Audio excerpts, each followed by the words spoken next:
नमस्कार दोस्तों, मैं रविकांत कुमार श्रीमणि न्यूज़ में आपका फिर से स्वागत करता हूं। दोस्तों, हमारे चैनल पे पहली बार हैं तो सब्सक्राइब कीजिएगा। हमारे पास बिहार से जुड़ी हुई है, अपने देश से जुड़ी हुई है और कुछ इंटरनेशनल कॉन्फ्लिक्ट पर भी हमारा वीडियो लगातार आता रहेगा। तो हमारे चैनल पर नए हैं तो ज़रूर सब्सक्राइब कीजिएगा। दोस्तों, आज हम लोग बात कर रहे हैं बांग्लादेश से जुड़ी हुई जो हमारे साथ कॉन्फ्लिक्ट करने के लिए तैयार है। हमारे जो ये सातों राज्य हैं, उससे 7 कहने को है लेकिन अब तो 8 है। सिक्किम भी है अपना, जो अपना एक सिक्किम, असम, अरुणाचल प्रदेश, मेघालय, त्रिपुरा, मिजोरम, सब जो भी 7 सिस्टर, साथ में सिक्किम जोड़ के 8 स्टेट हो जाते हैं हमारे। तो इन 8 स्टेट को मोहम्मद यूनुस, जो बांग्लादेश के जो इलेक्टेड नहीं सिलेक्टेड एक प्रेसिडेंट टाइप से काम कर रहा है, उसने कहा चाइना में जाके कि पिछले महीने कि ये 7 सिस्टर लैंड लॉक्ड है। हमारा देश लैंड लॉक कैसे हो सकता है? हमारा देश लैंड लॉक कैसे हो सकता है? क्योंकि तब तो हम उत्तर प्रदेश को भी लैंड लॉक कह देंगे, क्योंकि वो समुद्र से नहीं सटा हुआ है। और हम इसको कैसे कह सकते हैं लैंड लॉक, जब हमारा देश का इतनी सारी सीमा, कितने बंदरगाह, कितने बड़े पोर्ट हैं हमारे पास, और उसको उसने लैंड लॉक कहा और कहा कि इसको हम टेक ओवर करेंगे चाइना की मदद से, चाइना इसमें हस्तक्षेप करे। चाइना का भी इंटरेस्ट उतना नहीं है, लेकिन भारत को परेशान करने के लिए आप लोग भी जानते हैं जैसे कि वो लगा रहता है। और यहाँ पे दोस्तों ये है बांग्लादेश का रंगपुर डिवीज़न। ये रंगपुर डिवीज़न है और ये चटगांव डिवीज़न है। ये भी इसका, हम लोग को ये जो सिलीगुड़ी कॉरिडोर है, इसको ये लोग चिकन नेक बोलते हैं, हम लोग भी बोलते हैं, क्योंकि ये बहुत पतला है। मात्र 20 से 22 किलोमीटर का ही यहाँ पे चौड़ा है भारत का। और पूरा नॉर्थ ईस्ट का सारा कनेक्टिविटी, इंक्लूसिव भूटान का सेफ्टी के लिए जो हम लोग का कमिटमेंट है। भूटान, आप लोग भी जानते होंगे, भूटान के पास अपनी कोई आर्मी नहीं है। भूटान के लिए जो भी सिक्योरिटी रीजन है उसको हम लोग देखते हैं। भूटान ने सारा सिक्योरिटी भारत को अपना सौंप रखा है। तो भूटान और चाइना बॉर्डर पर इंडियन आर्मी होती है। तो इंक्लूसिव भूटान और अपना 8 स्टेट, ये टोटल का कनेक्टिविटी का रास्ता सिंगल ये सिलीगुड़ी कॉरिडोर है, जो कि पश्चिम बंगाल में आता है और यहाँ तक आता है, जो कि दार्जिलिंग के दक्षिण में पड़ता है। तो उसी सिलीगुड़ी कॉरिडोर पे पूरा इधर का सिक्योरिटी और सारा, मतलब माल वगैरह जाना, खाने पीने की सारी वस्तुएं, कोई भी जो आवश्यक वस्तुएं हैं, वो सब इसी सिलीगुड़ी कॉरिडोर से ही जाना आना होता है। तो वो इसी को काटने की बात कर रहा था। मोहम्मद यूनुस जो है बांग्लादेश का, जो प्रेसिडेंट कहिए या जो कहिए, ये आदमी, इसके दिमाग में ये कहने को नोबेल प्राइज विजेता है, लेकिन ये अमेरिका का एक पिछलग्गू आदमी है, पिछलग्गू है अमेरिका का। और क्योंकि वहाँ से इसको बिल क्लिंटन का पिछलग्गू एक आदमी रहा है, उसके लिए बहुत कुछ करने के लिए तत्पर रहा है। उसको खुश होके अमेरिका ने प्रमोट करके इसको, एक समझिए कि जैसे घूस पे कोई नौकरी मिल जाती है, वही बात है, उसको नोबेल प्राइज दिया गया। तो हमारा जो देश का जो, मतलब बांग्लादेश जो कर रहा है, जो ये करने के लिए न्योता दे रहा था चाइना को कि आप यहाँ से आइए और इसको हमारी मदद से हम लोग इसको अपने कंट्रोल में ले लेंगे, चिकन नेक काटने की बात कर रहा था। तो इसका भी इसके पास भी दोस्तों कोई भी पोर्ट नहीं है। इसके पास सिंगल पोर्ट है, कहाँ? चटगांव बोलते हैं इसको। और ये जो है, ये चटगांव है। और ये जो है बांग्लादेश जो है, ये करीब करीब 3 तरफ से भारत से घिरा हुआ है। थोड़ा सा इसका जो है म्यांमार से हिस्सा लगता है, जो कि यहाँ पे बहुत ज़्यादा कॉन्फ्लिक्ट है, बहुत ज़्यादा इससे वहाँ की अराकान आर्मी से इसका झगड़ा होते रहता है। यहाँ पे कई वो प्राइवेट सेनाएं हैं। यहाँ पे अराकान आर्मी जो है काफ़ी दूर में कब्जा लिए हुए है, जो कि म्यांमार का की गवर्नमेंट या वहाँ अभी सैन्य सरकार है, तो वो सैन्य सरकार भी उससे नहीं लड़ पा रही है।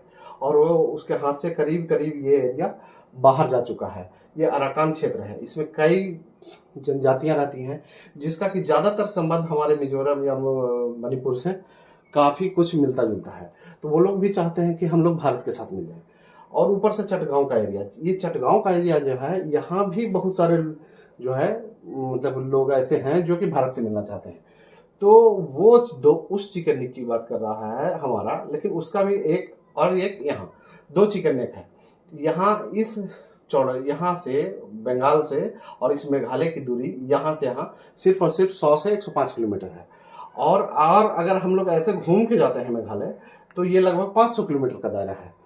तो अगर हम लोग अगर इस रंगपुर डिवीज़न को अपने कस्टडी में कर लें तो आप लोग जैसा कि जानते होंगे बांग्लादेश के पास कोई बड़ी आर्मी नहीं है। बांग्लादेश के पास सिर्फ और सिर्फ बांग्लादेश के पास जो आर्मी है, जो इसके कि बकरुज्जमा प्रेसिडेंट हैं, बांग्लादेश के पास कोई बड़ी आर्मी नहीं है। बांग्लादेश के पास एक छोटी आर्मी है जिसको कि उतना तो आपने यहाँ मतलब हमारे यहाँ एक क्या कहें, एक पोस्ट पे उतना, पोस्ट नहीं, एक कैंप में उतना होते हैं, जो एक रेजिमेंट वगैरह बड़ा होता है उतना है। मतलब इनकी आर्मी करीब 1 लाख के आसपास ही है। और वो हमें धमकी देता है कि वो चिकन नेक काट के और नॉर्थ ईस्ट को अपने कस्टडी में ले लेगा। तो इसमें मामला क्या आ रहा है कि क्यों ना हम इसको अपना चिकन नेक ही हटा दें। यहाँ पे दोस्तों अगर हम लोग रंगपुर डिवीज़न जो कि हिंदू बहुल इलाका है, मतलब अगर आप लोग बांग्लादेश में हिंदुओं की आबादी की बात करें तो सबसे ज़्यादा इसी रंगपुर डिवीज़न में है। और यहाँ पे एक नया एयरपोर्ट बनाने के लिए न्योता दे रहा है, किसको? चाइना को। और ऊपर से पाकिस्तान को भी ये चिकन नेक के आसपास एक्टिविटी ISI को बुला के दिखा रहा है कि यहाँ पे आप लोग कुछ कीजिए, कॉन्फ्लिक्ट बनाने मतलब करने की कोशिश में। दूसरी बात, इसका ये दूसरा चिकन नेक है। दूसरा क्या, पहला ही कहिए, यहाँ से समुद्र की दूरी, अपना त्रिपुरा से समुद्र की दूरी सिर्फ और सिर्फ 22 किलोमीटर, 20 से 22 किलोमीटर है। तो उसका भी वही हाल है जिसको कि बहुत आसानी से काटा जाता सकता है। हमारी आर्मी अगर चाह ले तो 2 से 4 घंटे का काम है और वो पूरा चटगांव एरिया खुद ले सकते हैं, हम लोग ले सकते हैं। लेकिन आप भी जानते हैं कि हमारे देश का जो नीति रहा है, संविधान में लिखा हुआ है, वसुधैव कुटुंबकम, हम दूसरे की ज़मीन पे कब्जा अकारण नहीं करते। अकारण क्या, किसी भी हाल में नहीं करते। बार बार पाकिस्तान में हम लोग कितनी बार कब्जा करके उसको ज़मीन लौटाए हैं। लेकिन जब ये छेड़ रहा है हमें, तो उस पुराने चीज़ को भूल के हम लोग इसको सबक सिखाने के लिए क्यों ना रंगपुर डिवीज़न जो हिंदू बहुल इलाका है बांग्लादेश में, जिसमें कि हिंदू की आबादी ज़्यादा 40% से ज़्यादा है, उसको अपने क्षेत्र में मिला लें।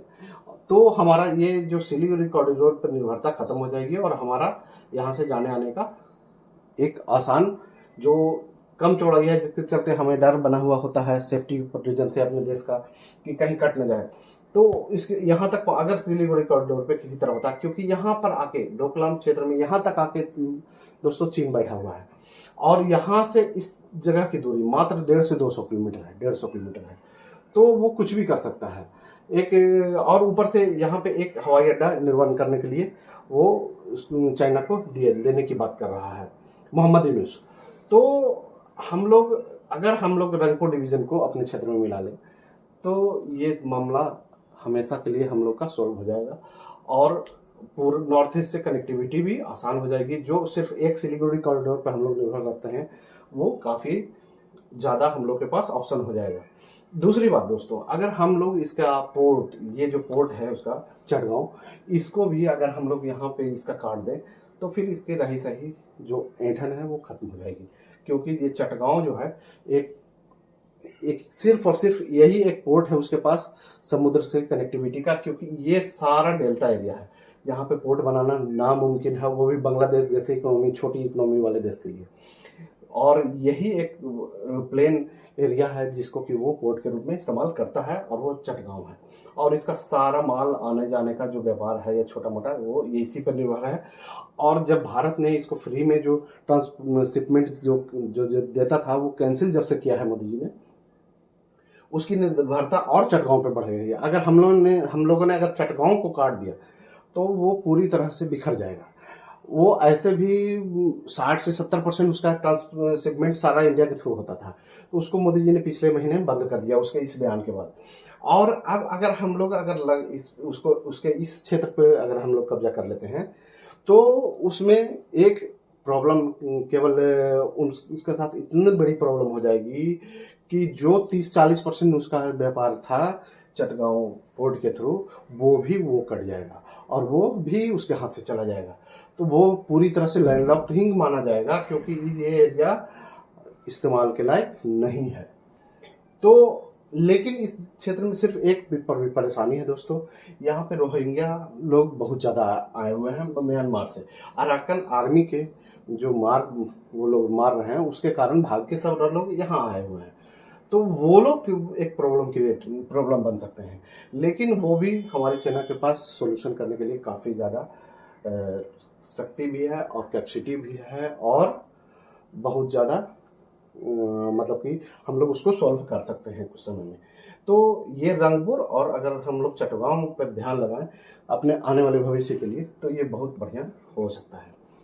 और तो आज का हमारा विषय सब्जेक्ट कैसा लगा? अच्छा लगा तो लाइक कीजिएगा, हमारे चैनल पर नए हैं तो सब्सक्राइब कीजिएगा। हम लोग बिहार देश से संबंधित और इंटरनेशनल मामले पर भी वीडियो लगातार आता रहता है हमारे चैनल पे, तो देखते रहें श्रीवाणी में।